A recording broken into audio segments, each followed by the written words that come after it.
Mes chers frères et sœurs, paix et bien dans le nom de notre Seigneur Jésus-Christ. Une seule chose, je nous propose aujourd'hui pour notre méditation. Attention, toute fausse doctrine peut être justifiée avec la Bible. Dans la première lecture, l'auteur sacré de Ben Sira le Sage nous révèle la grandeur du prophète Élie qui surgit comme un feu, sa parole brûlait comme une torche. Il fit venir la famine sur les hommes d'Israël et dans son ardeur en fit périr un grand nombre.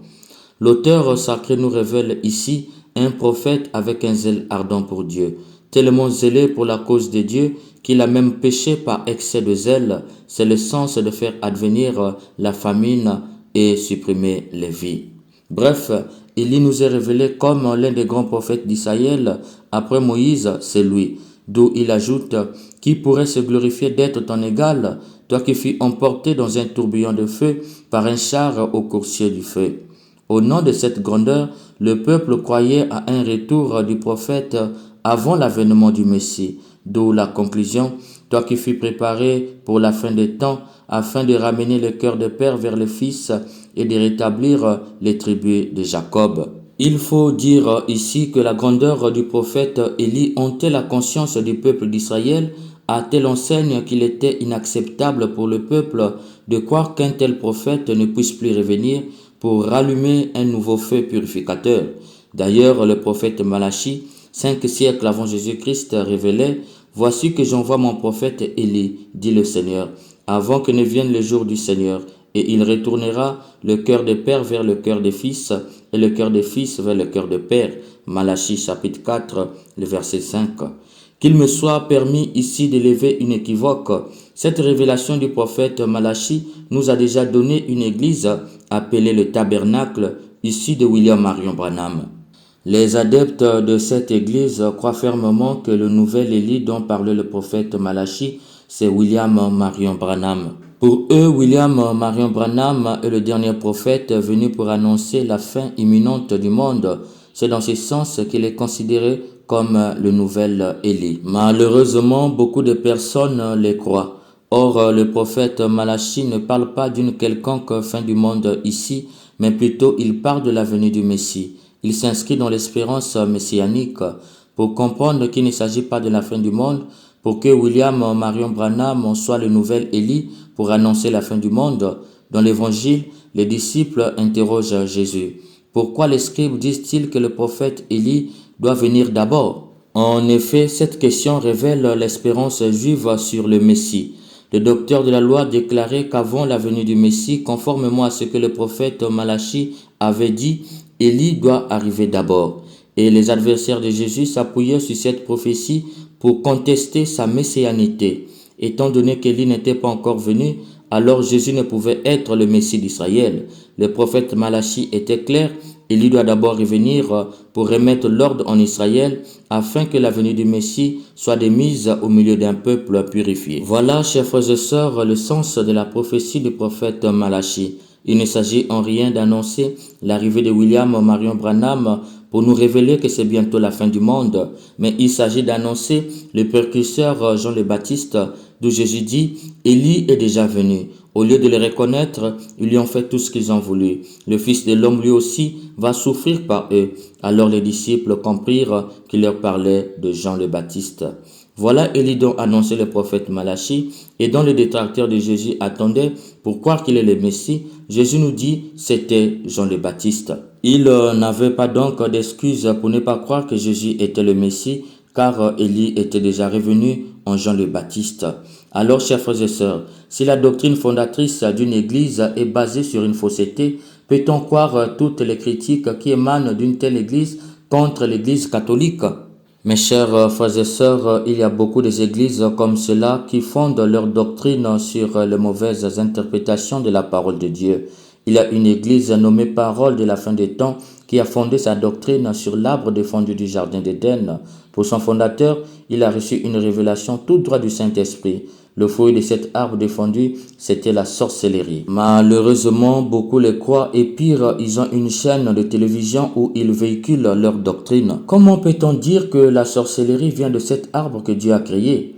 Dieu serait-il l'auteur de la sorcellerie? Si oui, alors toutes les victimes de la sorcellerie, c'est Dieu la source de leur malheur.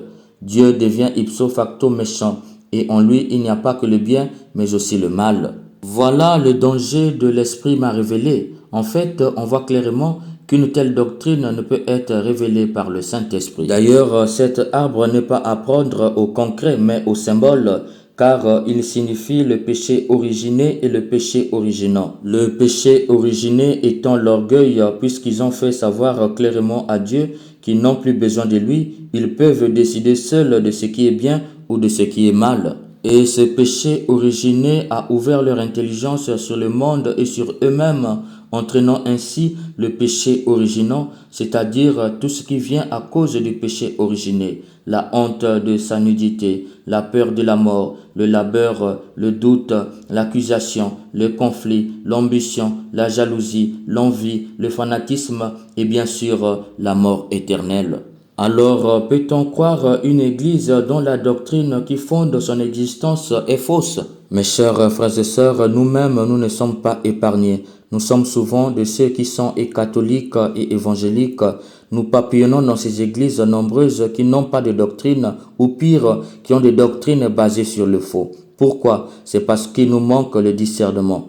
Comment croire à une église dite les saints des derniers jours qui refuse la croix du Christ, symbole du christianisme, et remplace les saintes écritures au livre de Marmon qui ne parle pas de Jésus mais qui raconte l'histoire d'un groupe des Hébreux dirigé par Léni. Pire, la version de la Bible qu'ils acceptent est la version King James, traduite juste pour s'opposer au pape.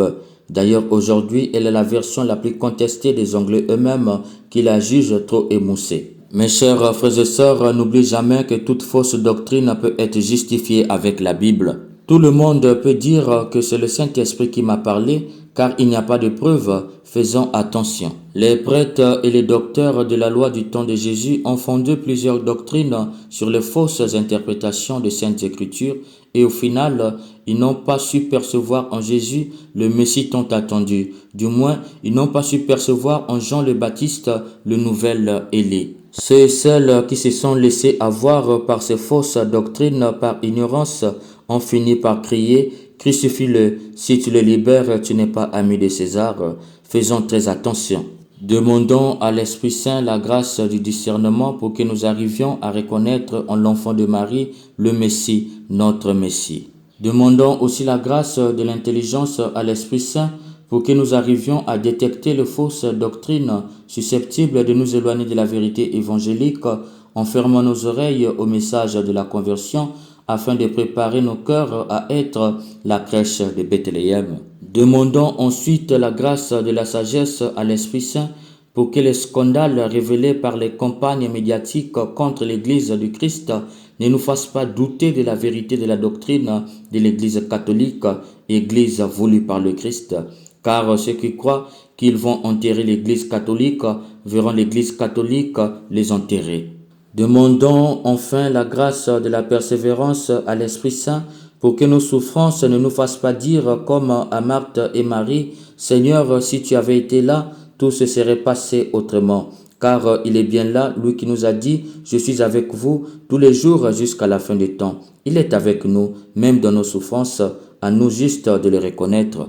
Mes chers bien-aimés, ensemble, disons, ô viens Jésus, viens Emmanuel, nous dévoiler le monde fraternel, où ton amour plus fort que la mort nous régénère au sein d'un même corps. Amen.